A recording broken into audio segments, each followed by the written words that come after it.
नमस्कार दोस्तों, आइए आज हम आज का सबसे अच्छा सेशन चलाएंगे CAA। जैसे कि आप लोग जानते हैं CAA इस समय काफ़ी चर्चा में है। आपने देखा काफ़ी चुनाव जब से आ गया है तो काफ़ी इस पर चर्चा हो रहा है। आइए हम लोग समझते हैं कि आखिर CAA है क्या। ठीक है, तो जो आपका इस CAA लिखा है यह एक एक्ट है, अधिनियम है। यह क्या है? अधिनियम है जो संविधान में अधिनियमित किया गया है। ठीक है, तो जैसा कि आप इंग्लिश में देख पा रहे हैं, सिटीजनशिप अमेंडमेंट एक्ट ऑफ 2019।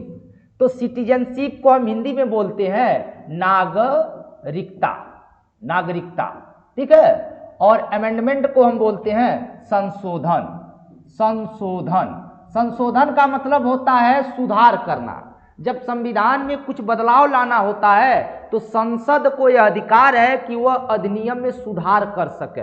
ठीक है, और एक्ट का मतलब होता है अधिनियम, अधिनियम।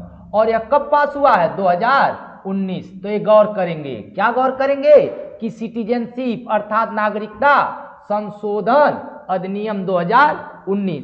ठीक है, लेकिन ये संशोधन गौर करेंगे। यदि आपसे पूछा जाए कि नागरिकता अधिनियम कब पास हुआ था तो आपका जवाब होगा कि नागरिकता, नागरिकता अधिनियम, नागरिकता अधिनियम, नागरिकता अधिनियम आपका पास हुआ था 1955 में। तो दोस्तों यहां पर गौर करेंगे, यहां पर दो अधिनियम है, एक नागरिकता अधिनियम 1955 है और एक है नागरिकता संशोधन अधिनियम 2019। 2019 वाला क्या है? संशोधन है, और 1955 वाला क्या है? सिर्फ नागरिकता अधिनियम है। ठीक है, तो दोनों में मामूली फर्क है, गौर करिएगा। ठीक है, अब देखेंगे कि यह जो सिटीजनशिप एक्ट 1955 पास हुआ था इसी का नाम है नागरिकता अधिनियम 1955। ठीक है, तो आप गौर करेंगे कि जो CAA पास हुआ है चर्चा का विषय क्यों बना हुआ है। तो फर्स्ट आप देखेंगे कि 10 दिसंबर 2019 को लोकसभा में पास हुआ। ठीक है, अगर एग्जाम में पूछ दिया जाए कि CAA लोकसभा में कब पास हुआ तो आपका जवाब होगा 10 दिसंबर 2019। यदि आपसे पूछेगा कि राज्यसभा में कब पास हुआ तो आपका जवाब होगा 12 दिसंबर 2019 राज्यसभा में पास हुआ। अर्थात राज्यसभा में पास नहीं होता, राज्यसभा में सहमति बनती है। ठीक है, ठीक है, तो राज्यसभा में सहमति कब बनी है? 2019 में। किस तारीख को? 12 दिसंबर को। अब आपसे पूछा जाएगा कि राष्ट्रपति रामनाथ कोविंद ने हस्ताक्षर कब किया, क्योंकि कोई विल एक्ट तब बनता है जब राष्ट्रपति का हस्ताक्षर होता है। तो 12 दिसंबर 2019 को, कब? 12 दिसंबर 2019 को राष्ट्रपति, और उस समय राष्ट्रपति हमारे थे माननीय रामनाथ कोविंद जी। जब रामनाथ कोविंद जी साइन किए हैं उस डेट को पूछ रहा है कि 12 दिसंबर 2019 को। अब ये पूछा जाए कि CAA को किसने पेश किया तो आप कहेंगे गृह मंत्री। CAA जो किसका विषय है तो कहेंगे गृह मंत्रालय का विषय है। नागरिकता किसका विषय है? गृह मंत्रालय का विषय है। और कहेंगे कि किसने पेश किया तो अमित शाह ने पेश किया। ठीक है दोस्तों, तो ऐसे चीजों पर गौर करेंगे। आइए हम आगे देखते हैं। ठीक है, अब आगे क्या देखते हैं कि जो CAA पास हुआ है इसके बारे में चर्चा क्यों ज्यादा हो रही है, इसके विषय में क्या बातें हैं, ये सब चीजें आइए हम देखते हैं। तो फर्स्ट क्या देखते हैं कि इसका जो विषय है, पड़ोसी देशों से पलायन करके आने वाले पीड़ित अल्पसंख्यक। किस देश से? पड़ोसी देश से। यहां पड़ोसी देशों से आशय है पाकिस्तान, पाकिस्तान। दूसरा पड़ोसी देश हमारा हो जाएगा बांग्लादेश। और तीसरे पड़ोसी देश की बात हो जाएगी तो अफगानिस्तान। किसकी बात हो जाएगी? अफगानिस्तान। अर्थात ये जो CAA पास हुआ है पाकिस्तान, बांग्लादेश, अफगानिस्तान के किसके? पीड़ित। कौन से पीड़ित? धार्मिक पीड़ित। और कौन? अल्पसंख्यक। कहने का मतलब पाकिस्तान में, बांग्लादेश में, अफगानिस्तान में जो अल्पसंख्यक है। अब आपको दिमाग पे थोड़ा सा गौर करना होगा कि पाकिस्तान में अल्पसंख्यक कौन हो सकते हैं सिवाय मुस्लिम के? सभी अल्पसंख्यक हैं। बांग्लादेश में अल्पसंख्यक कौन है? सिवाय मुस्लिम के सभी अल्पसंख्यक है। अफगानिस्तान में अल्पसंख्यक कौन है? तो सिवाय मुस्लिम के सभी अल्पसंख्यक है। ठीक है, तो यहां अल्पसंख्यक से आशय हो जाएगा हिंदू, हिंदू। दूसरा कौन हो जाएगा? जैन। तीसरा कौन हो जाएगा? बौद्ध। चौथा कौन हो जाएगा? सिख। पांचवा कौन हो जाएगा? पारसी। और छठा कौन हो जाएगा? क्रिश्चियन। क्रिश्चियन कहने का मतलब पाकिस्तान में, बांग्लादेश में, अफगानिस्तान में जो हिंदू रह रहे हैं, जैन रह रहे हैं, बौद्ध रह रहे हैं, सिख रह रहे हैं, पारसी रह रहे हैं और क्रिश्चियन रह रहे हैं, इन्हीं को अल्पसंख्यक में रखा गया है। ठीक है, तो ये भी गौर करने वाली बात है। और आगे अब समझते हैं। अच्छा, ये नोट गौर करेंगे कि 31 दिसंबर 2014 तक जो भारत में आ गए हैं, यहां गौर करेंगे 2014 तक। कब? 31 दिसंबर। 31 दिसंबर 2014 तक भारत में प्रवेश कर चुके पाकिस्तान, बांग्लादेश, अफगानिस्तान शरणार्थियों के बारे में, ठीक है, ये बात कर रहा है। तीसरी बात क्या कर रहा है कि ये जो नागरिकता इन्हें दी जाएगी, कैसे दी जाएगी? देशीकरण से दी जाएगी। आगे हम अभी बात करेंगे कि भारत में नागरिकता देने का 5 प्रावधान है। ठीक है, वंश परंपरा द्वारा, पंजीकरण द्वारा, देशीकरण द्वारा, ठीक है, अधिग्रहण द्वारा, भूमिकरण द्वारा, ये 5 तरीका है भारत में नागरिकता देने की। ठीक है, तो पहली बात आपने क्या समझा कि जो CAA है क्या बात करता है? पहली बात करता है कि पड़ोसी देश से पलायन करके भारत आने वाले अल्पसंख्यक, थोड़ा बहुत यहां फिर गौर करेंगे, भारत में तो अल्पसंख्यक कोई और है, लेकिन पाकिस्तान, बांग्लादेश, अफगानिस्तान में अल्पसंख्यक कहा जाता है हिंदू को, जैन को, बौद्ध को, सिख को, पारसी को, क्रिश्चियन को। अर्थात यहां पर मुस्लिम अल्पसंख्यक नहीं है पाकिस्तान में, इसलिए यह कानून जो है मुस्लिमों के पलायन की बात नहीं करता है, सिर्फ इनके पलायन की बात करता है। ठीक है, अच्छा, अब आगे देखते हैं कि यह जो बिल बना है, ये जो एक्ट बना है, इस एक्ट में जो 11 साल नागरिकता देने का प्रावधान है, यहां पर गौर करेंगे, उसे घटाकर कितना कर दिए हैं? 5 साल। यहां गौर करने वाली बात क्या है? देखिए, यदि भारत की नागरिकता लेनी है आपको, तो कम से कम भारत में 11 साल रहना अनिवार्य है। ठीक है, लेकिन ये जो CAA कह रहा है कि यदि आप CAA के तहत भारत की नागरिकता प्राप्त कर रहे हैं, अर्थात ये जो अल्पसंख्यक लोग हैं, इनको 11 साल रहने की जरूरत नहीं है। कितनी जरूरत है? 5 साल है। अर्थात ये जो हिंदू हैं, जैन हैं, बौद्ध हैं, सिख हैं, पारसी हैं, क्रिश्चियन हैं, ये लोग हैं, तो इन्हें 5 साल में ही नागरिकता मिल जाएगी। लेकिन यदि वो मुस्लिम है, पाकिस्तान, बांग्लादेश से आदि आ रहे हैं, तो उनको भारत में कम से कम 11 साल रहने की जरूरत पड़ेगी। तो दोनों में फर्क है। ठीक है, आइए आगे देखते हैं। आगे हम गौर क्या करेंगे कि भारत में जो नागरिकता विषय है, पहली बात हम जानेंगे कि नागरिक कौन है। पहली बात हम क्या समझेंगे कि नागरिक कौन है?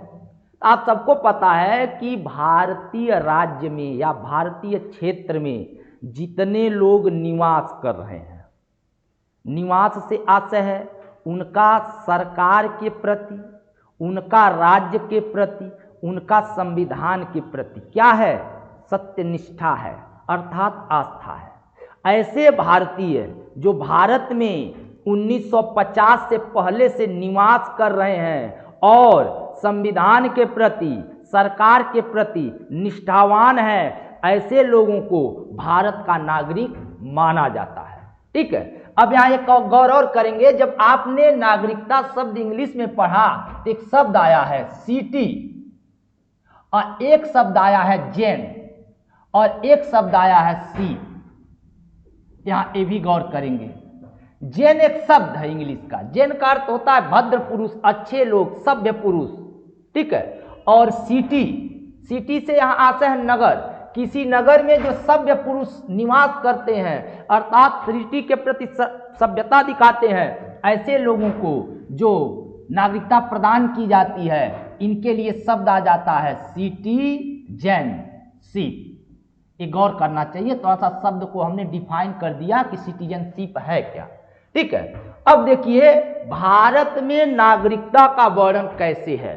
तो आप सबको पता है भारत के भाग 2, भारत के संविधान के भाग 2 में अगर आपसे पूछा जाए कि नागरिकता का वर्णन किस भाग में है, तो आप कहेंगे संविधान के भाग 2 में नागरिकता का वर्णन है। अब आपसे पूछा जाए कि नागरिकता का वर्णन कितने अनुच्छेदों में है, तो आप जवाब देंगे 5 से लेकर 11 अनुच्छेद।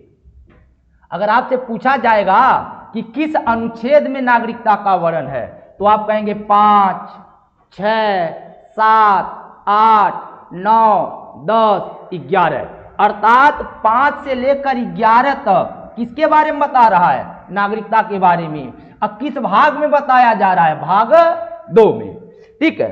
अब आइए आगे हम देखते हैं कि आगे हम क्या गौर करते हैं, हम आगे गौर करते हैं कि आखिर हमारी नागरिकता के बारे में कहा क्या जा रहा है, ठीक है। अब फर्स्ट बात आप यहां जानने योग्य है, फर्स्ट बात क्या जानने योग्य है कि नागरिकता का संवैधानिक उपबंध, उपबंध मीन्स व्यवस्था, संवैधानिक अर्थात संविधान के अनुसार नागरिकता का क्या व्यवस्था किया गया है, ठीक है, में चर्चा और नागरिकों की पहचान की गई है। अर्थात हमारा जो कह रहा है कि संविधान का भाग 2, जो हमारे संविधान का भाग 2 है, बस इतना ही बता रहा है कि नागरिकता के बारे में क्या उपबंध किया गया है, क्या व्यवस्था किया गया है। ये नहीं बता रहा कि किसको नागरिकता दी जाएगी, ठीक है, कि नागरिकता कैसे छीनी जाएगी, बस इतना ही बता रहा है कि संविधान के अनुसार नागरिकता का क्या उपबंध किया गया है, ठीक है। तो भाग 2 में अनुच्छेद 5 से लेकर 11 तक, जैसा कि आप देख पा रहे हैं, भाग 2 में 5 से लेकर 11 तक नागरिकता का के बारे में चर्चा किया गया है दोस्तों, ठीक है। अब आगे गौर करेंगे, हमारा संविधान कह रहा है, पहली बात कह रहा है कि 26 जनवरी 1950 तक, जब हमारा देश गणतंत्र बना है, अर्थात 26 जनवरी 1950 तक भारत में आए लोग, भारत में आए लोग भारत के नागरिक हैं। साफ बात, भारत का नागरिक कौन है, तो आप एक शब्दों में जवाब साफ कहेंगे कि जब हमारा संविधान लागू हुआ 26 जनवरी 1950, उसके पहले जो लोग भारत में रह रहे हैं या जो लोग भारत में आए हैं कहीं से, चाहे पाकिस्तान से आए, चाहे बांग्लादेश से आए, चाहे ईरान से आए, चाहे इराक से आए, चाहे हिंदू आए, चाहे मुस्लिम आए, चाहे सिख आए, चाहे ईसाई आए, कोई भी आया वह भारत का नागरिक है। कौन सा अनुच्छेद कह रहा है, 26 जनवरी 1950 के बारे में कह रहा है, ठीक है। अब देखते हैं कि जो 5 से लेकर 11 तक का अनुच्छेद क्या क्या कह रहा है। यहां गौर करेंगे, यहां गौर करने वाली बात है कि अनुच्छेद 5 क्या कह रहा है दोस्तों, कि संविधान के लागू होने के समय नागरिकता। अनुच्छेद 5 में अगर पूछा जाए क्या है, तो आप कहेंगे संविधान के लागू होने के समय नागरिकता के बारे में, ठीक है। दूसरा कहा जाए अनुच्छेद 6 क्या कह रहा है दोस्तों, तो आप कहेंगे पाकिस्तान से भारत आए लोगों की नागरिकता के बारे में। यदि आपसे पूछा जाए कि पाकिस्तान से भारत आए लोगों की नागरिकता के बारे में किस अनुच्छेद में चर्चा किया गया है दोस्तों, तो साफ जवाब देंगे अनुच्छेद 6 में किया गया है। अब पूछा जाएगा अनुच्छेद 7 क्या कह रहा है, तो आप कहेंगे पाकिस्तान में कुछ प्रवासियों की नागरिकता के बारे में। अर्थात जो लोग भारत के पाकिस्तान में प्रवास किए या पाकिस्तान के भारत में जो लोग प्रवास किए उनके बारे में बता रहा है दोस्तों। ठीक है, तो 5 क्या कह रहा है, संविधान के लागू होते वक्त जो नागरिकता है उसके बारे में, और 6 क्या कह रहा है, पाकिस्तान से आए नागरिकों के बारे में। 7 क्या कह रहा है, पाकिस्तान में प्रवासियों के बारे में। ठीक है दोस्तों, आगे देखते हैं। ठीक है, 4 क्या कह रहा है, अब देखेंगे अनुच्छेद 8। अनुच्छेद 8 क्या कह रहा है, भारत से बाहर रहने वाले भारतीय मूल की नागरिकता। आप सबको पता है कुछ भारतीय वेस्ट इंडीज में रहते हैं, अमेरिका में रहते हैं, कुछ भारतीय मॉरिशस में रहते हैं, कुछ भारतीय फिजी में रहते हैं। अर्थात भारत के बाहर भी दुनिया के अन्य देशों में भारतीय बड़े ही ज़्यादा मात्रा में रहते हैं, बहुत ही अधिक भारतीय रहते हैं, जैसे वेस्ट इंडीज में, ऑस्ट्रेलिया में, अमेरिका में, फिजी में, कनाडा में। इन नागरिकों के बारे में बताया गया है किस अनुच्छेद में, तो अनुच्छेद 8। अगर आपसे पूछा जाएगा कि जो भारतीय मूल की नागरिकता के बारे में कौन कह रहा है, तो आप सब जवाब कहेंगे अनुच्छेद 8। अनुच्छेद 8 ऐसे भारतीयों के बारे में बात कर रहा है जो भारत से बाहर रह रहे हैं, वहां बस गए हैं, भारतीय मूल के हैं, उन लोगों के बारे में कह रहा है। ठीक है, अच्छा, अब कहा जाए कि अनुच्छेद 9 क्या कह रहा है, तो आप कहेंगे किसी विदेशी देश की स्वेच्छता से नागरिकता लेने वाले लोग की नागरिकता चली जाएगी। अर्थात यहां अनुच्छेद 9 नागरिकता जाने की बात कह रहा है। देखिए, यदि आप भारत से बाहर 7 साल तक रहते हैं, कितने साल तक, 7 साल तक, तो भी आपकी नागरिकता जा सकती है। यदि आप भारत से बाहर कितने साल, 7 साल तक रहते हैं, तो भी आपकी नागरिकता जा सकती है। या आप किसी अन्य देश की नागरिकता ले लेते हैं। सपोज करिए आप किसी देश में गए, अमेरिका में गए, बस गए, और 7 साल हो गया, आप भारत नहीं आए, वहां की नागरिकता आप प्राप्त कर लिए। वहां की नागरिकता आप प्राप्त करेंगे, भारत की नागरिकता स्वतः ही चली जाएगी। नागरिकता जाने का यह भी प्रावधान है। लेकिन एक बात गौर करेंगे, यदि आप 1 साल के अंदर, 1 साल मतलब 12 महीना, मतलब 365 दिन, यदि आप 365 दिन में 182 दिन से कम बाहर रहते हैं, तो आपकी नागरिकता नहीं जाएगी। कहने का मतलब, आप अमेरिका गए, 1 महीना रहे, चले आए, फिर अमेरिका गए, 10 दिन, 20 दिन, 25 दिन, 50 दिन रहे, फिर चले आए, फिर गए।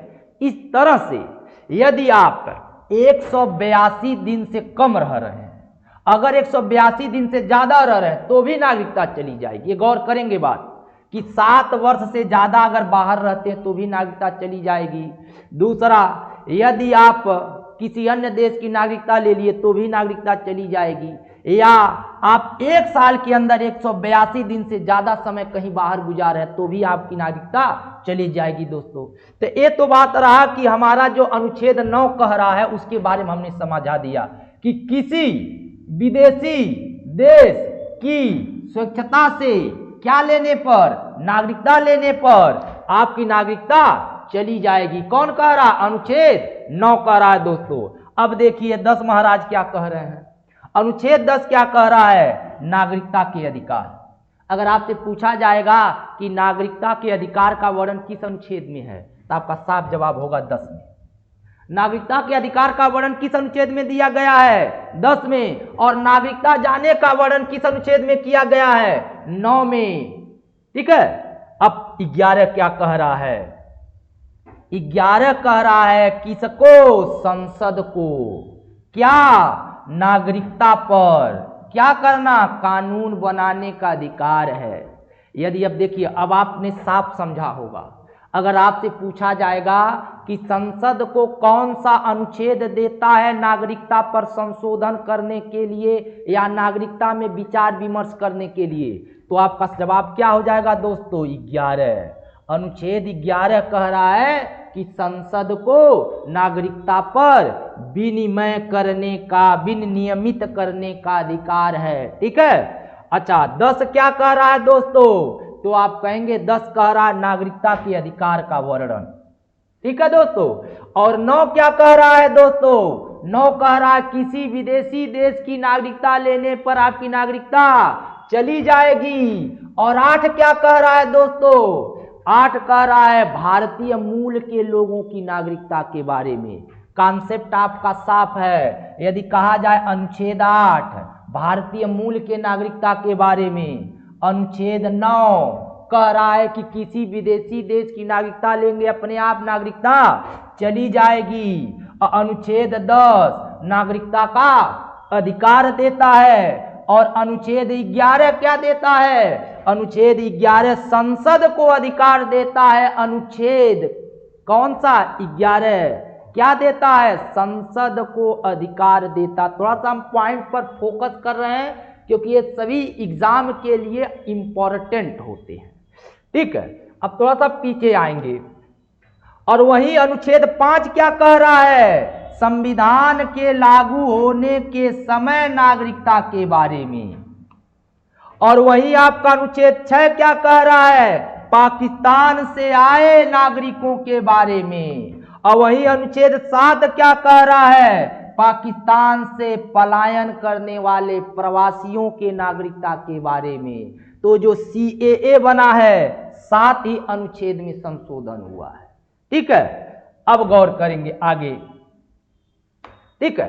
अब थोड़ी सी बात हम आपको समझाने का प्रयास करेंगे। CAA पर थोड़ा सा फोकस करेंगे हम। ठीक है।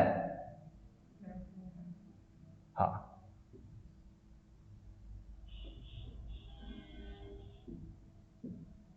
लैंप ले आइए। ठीक है। अब दोस्तों देखेंगे, अब ये जो विवाद का कारण है, सॉरी थोड़ा सा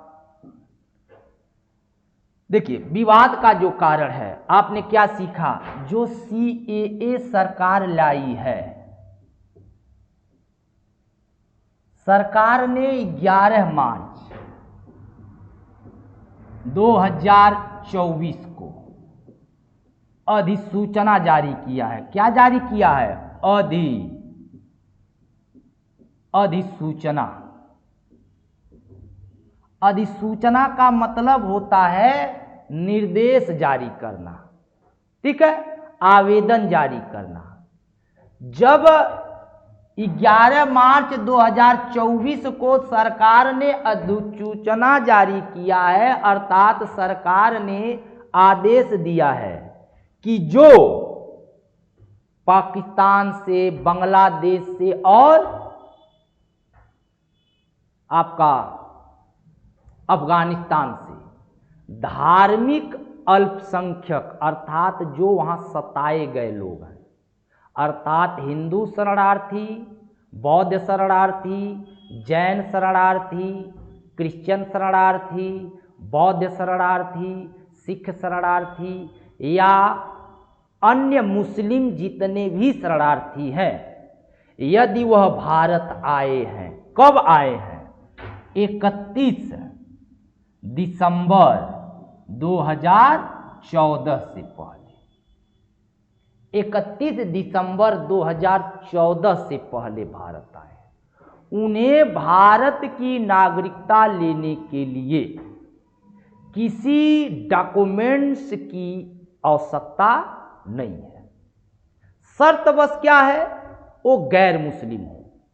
अर्थात कहने का आशय है बांग्लादेश, पाकिस्तान और अफगानिस्तान के जितने सताए गए धार्मिक अल्पसंख्यक हैं, ठीक है, जिनमें हिंदू, क्रिश्चियन, बौद्ध, जैन, सिख, नॉन मुस्लिम, वो सभी भारत में आएंगे। और कब? 31 दिसंबर 2014 से पहले भारत में आए हैं, उनको भारत की नागरिकता लेने की कोई जरूरत नहीं है। ऑलरेडी वो भारत के नागरिक माने जाएंगे इस अधिनियम के द्वारा, ठीक है। और इसके अलावा जो अन्य लोग आएंगे उनको भी नागरिकता मिलेगी, लेकिन शर्त रहेगा कि वो कम से कम 11 साल तक भारत में निवास किए हो।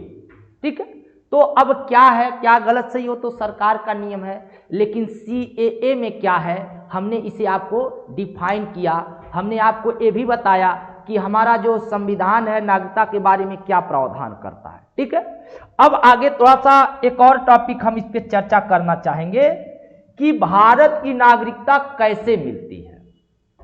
अगर आपसे पूछा जाए कि भारत की नागरिकता कैसे मिलती है तो आपका साफ जवाब होगा कि भारत की नागरिकता प्राप्त करने का 5 तरीका है। कितने तरीके हैं? भारत की नागरिकता प्राप्त करने के 5 तरीके हैं, जिन्हें हम ट्रिक में बोलेंगे। यदि ट्रिक्स में ध्यान दिया जाए तो आप कहेंगे जप भू देव। क्या कहेंगे आप? जप भूदेव। जहां पर ज से आशय क्या है? यहां पर ज से आशय है जन्म से। भारत में नागरिकता प्राप्त करने का एक तरीका क्या है? जन्म से। और यदि बात किया जाए यदि प का मतलब यह हो गया पंजीकरण अर्थात रजिस्ट्रेशन से। ठीक है, और यदि बात किया जाए भ अर्थात भू मतलब भूमिकरण अर्थात मान लीजिए भारत किसी देश से अपनी भूमि का आदान प्रदान करता है तो उस भूमि के निवास करने वाले लोग भी भारत के नागरिक होंगे। अगला आपका दे का मतलब होता है देशीकरण।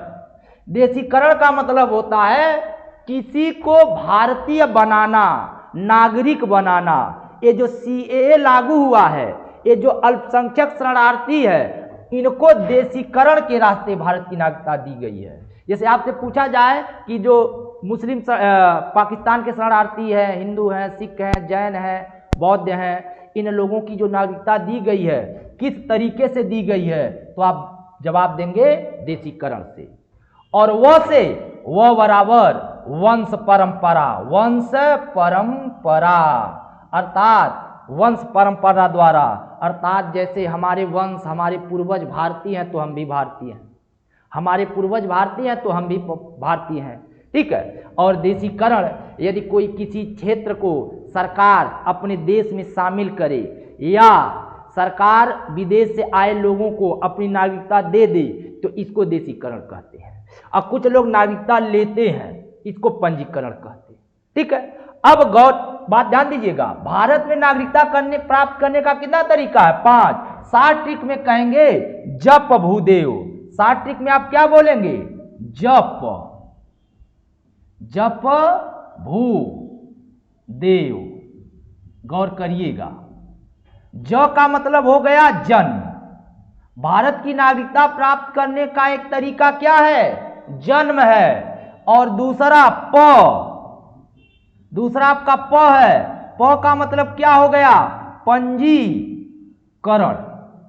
भारत की नागरिकता प्राप्त करने का दूसरा तरीका क्या है? पंजीकरण मित्रों। और यदि आपका हो गया भ, जिसे हम भू बोलेंगे, भारत की नागरिकता प्राप्त करने का एक तरीकरण है भूमिकरण। एक तरीका क्या है? भूमिकरण।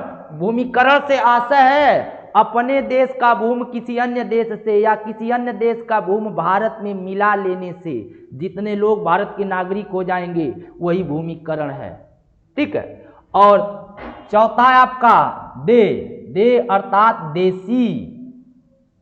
देशीकरण अर्थात किसी शरणार्थी को जब हम नागरिकता देते हैं उसी को हम देशीकरण कहते हैं। CAA के तहत जितने लोगों को नागरिकता दी जाएगी वो देशीकरण में ही आएगा दोस्तों। और अगला वो बराबर वंश परंपरा द्वारा। जैसे हम आप सभी मतलब मोटे तौर पर हम अपने आप को कहें कि हमारे वंश पूर्वज भारतीय हैं तो हम ऑलरेडी हमें नागरिकता लेनी नहीं पड़ी, गर्व की बात है कि हम भारतीय हैं। ठीक है, अब आगे थोड़ा सा हम गौर करते हैं कि नागरिकता का त्याग कैसे होता है। तब भारत में नागरिकता जाने के 3 तरीके हैं। भारत की नागरिकता जाने के कितने तरीके हैं मित्रों? तो आप कहेंगे भारत की नागरिकता जाने के 3 तरीके हैं। ठीक है, पहला तरीका क्या है? पहला तरीका है आपका, भारत की नागरिकता जाने का पहला तरीका है आपका है, जैसे आपसे कहा जाए परित्याग। क्या कहा जाए? परित्याग। कहने का मतलब कोई लोग स्वेच्छता से भारत की नागरिकता त्याग सकते हैं। जैसे अमेरिका की नागरिकता लेना चाहते हैं, ब्रिटेन की नागरिकता लेना चाहते हैं, अन्य किसी जगह की नागरिकता लेना चाहते हैं, तो एक तरीका ये भी है भारत की नागरिकता जाने का कि आप स्वेच्छता से परित्याग कर दिए। ठीक है। दूसरा तरीका क्या है? पर्यवसान।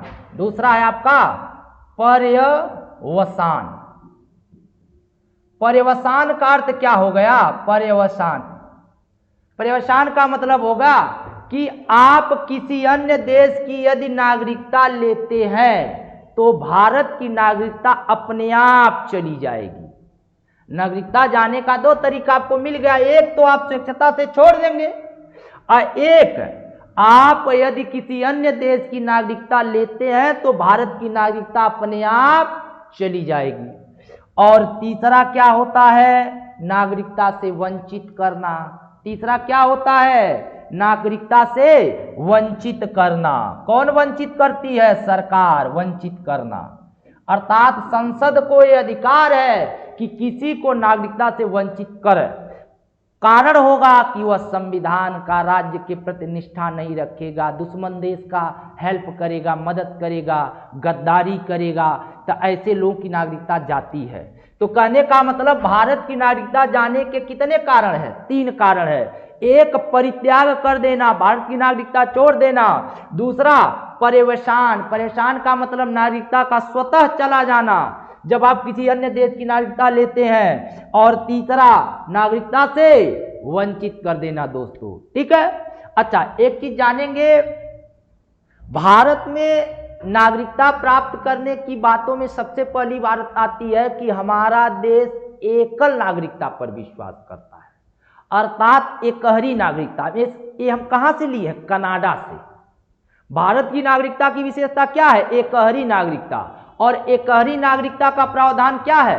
कनाडा से लिया गया है। तो दोस्तों आप सीएए पर क्या समझे? सीएए पे पहली बात समझे कि सीएए नागरिकता अधिनियम में संशोधन किया गया है। कब किया गया? 2019 में। Citizenship amendment act 2019। अमेंडमेंट किसमें किया गया है? तो कहेंगे नागरिकता अधिनियम 1955 में। इस अमेंडमेंट की मुख्य बातें क्या है?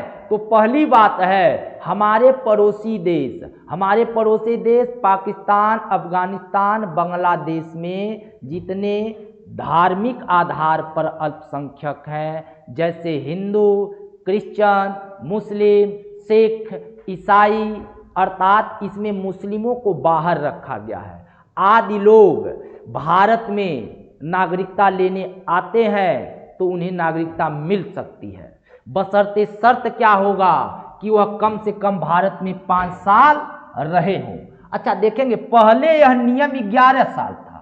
जो 11 साल तक भारत में रहा हो उसे नागरिकता देने की बात हो सकती है, लेकिन यहाँ 5 साल किया गया। क्यों? क्योंकि पाकिस्तान में, बांग्लादेश आदि देशों में धार्मिक आधार पर अल्पसंख्यकों पर अत्याचार होता है। तो जग जाहिर है, आप बांग्लादेश में देख लेंगे अन्य लोगों की स्थिति, ये नहीं करें हिंदुओं की, क्रिश्चियन की भी, सिख की भी, बौद्ध की भी, ईसाई की भी, आदि लोगों की भी स्थिति देखेंगे। बांग्लादेश में भी दयनीय है, अफगानिस्तान में भी दयनीय है और पाकिस्तान में भी दयनीय है। तो इन सभी अल्पसंख्यकों के हितों की रक्षा करने के लिए सरकार ने कदम उठाया।